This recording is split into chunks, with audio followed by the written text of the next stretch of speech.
Chapter 1. Birth and character of Antonina, her marriage with Belisarius, her adulterous amours, services rendered by her to the Empress Theodora, her passion for the Thracian Theodosius, adoption of the latter, the lovers surprised by Belisarius, his weakness, revelation made by the slave Macedonia, flight of Theodosius, vengeance of Antonina upon Macedonia and upon Constantine, who had spoken insultingly of her. Theodosius refuses to return to her until the departure of her son Photius, retirement of Photius, demands of Theodosius, his return, infatuation of Belisarius, his return to Byzantium, Theodosius enters a cloister at Ephesus, despair of Antonina, she causes him to be recalled, his resistance, his secret return. Chapter 1. The wife of Belisarius, whom I have spoken of in my previous writings, was the daughter and granddaughter of chariot drivers, men who had practised their art in the circus at Byzantium and at Thessalonica. Her mother was one of the prostitutes of the theatre. She herself at first lived a lewd life, giving herself up to unbridled debauchery. Besides this, she devoted herself to the study of the drugs which had long been used in her family, and learnt the properties of those which were essential for carrying out her plans. At last she was betrothed and married to Belisarius, although she had already borne many children. She formed adulterous connections as soon as she was married, but took pains to conceal the fact, by making use of familiar artifices, not out of any respect for her husband, for she never felt any shame at any crime whatever, and hoodwinked him by enchantments, but because she dreaded the vengeance of the empress. For Theodora was very bitter against her, and had already shown her teeth. But after she had made Theodora her humble friend, by helping her when in the greatest difficulties, first of all by making away with Silverius, as shall be told hereafter, and afterwards by ruining John of Cappadocia, as I have already described, she became less timid, and, scorning all concealment, shrank from no kind of wickedness. There was a Thracian youth, named Theodosius, in the household of Belisarius, who by descent was of the Eunomian faith.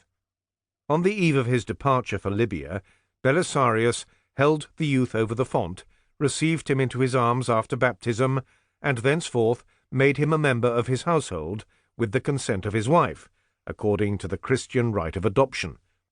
Antonina therefore received Theodosius as a son consecrated by religion, and in consequence loved him, paid him especial attention, and obtained complete dominion over him.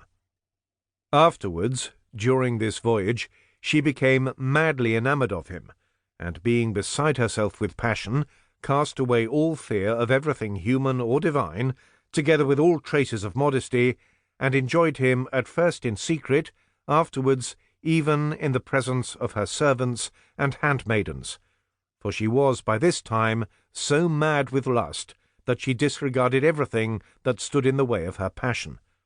Once, when they were at Carthage, Belisarius caught her in the act, but permitted himself to be deceived by his wife.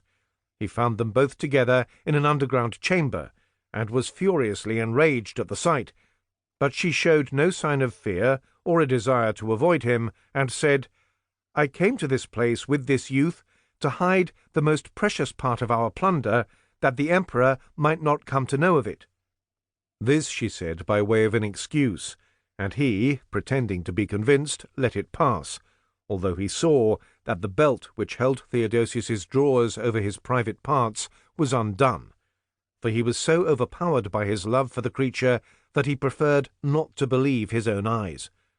However, Antonina's debauchery went on from bad to worse, till it reached a shameful pitch. All who beheld it were silent, except one slave woman named Macedonia, who, when Belisarius was at Syracuse after the conquest of Sicily, first made her master swear the most solemn oaths that he never would betray her to her mistress, and then told him the whole story, bringing as her witnesses 2 boys who attended on Antonina's bedchamber. When Belisarius heard this, he told some of his guards to make away with Theodosius, but the latter, being warned in time, fled to Ephesus.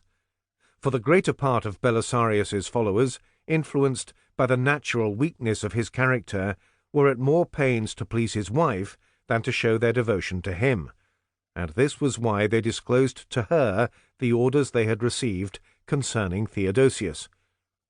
When Constantine, an officer of Belisarius, saw Belisarius's sorrow at what had befallen him, he sympathized with him, but was so imprudent as to add, "For my own part, I would have killed the woman rather than the youth." This having been reported to Antonina, she conceived a secret hatred for him until she could make him feel the weight of her resentment, for she was like a scorpion, and knew how to hide her venom. Not long afterwards, either by enchantments or by caresses, she persuaded her husband that the accusation brought against her was false, whereupon, without any hesitation, he sent for Theodosius, and promised to deliver up to his wife Macedonia and the boys, which he afterwards did.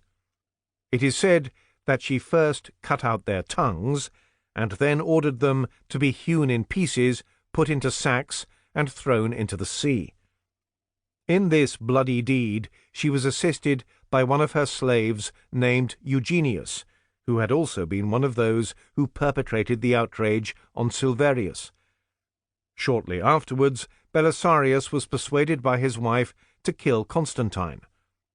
What I have already recounted about Presidius and his daggers belongs to this period.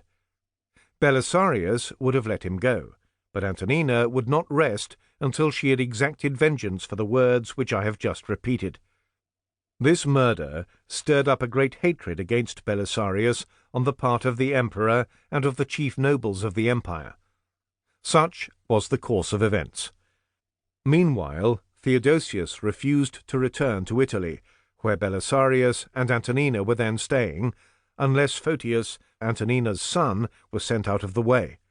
For Photius was naturally disposed to show his spite against anyone who supplanted him in another's good graces, but he was quite right in feeling jealous of Theodosius, because he himself, although Antonina's son, was quite neglected, whereas the other was exceedingly powerful and had amassed great riches.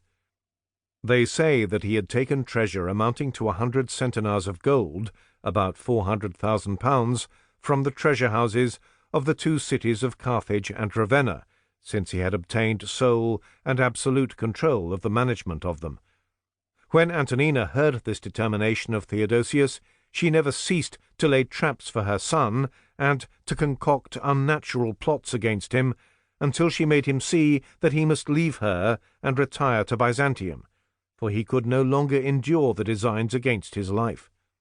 At the same time, she made Theodosius return to Italy, where she enjoyed to the full the society of her lover, thanks to the easy good nature of her husband.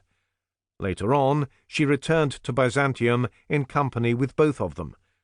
It was there that Theodosius became alarmed lest their intimacy should become known, and was greatly embarrassed, not knowing what to do.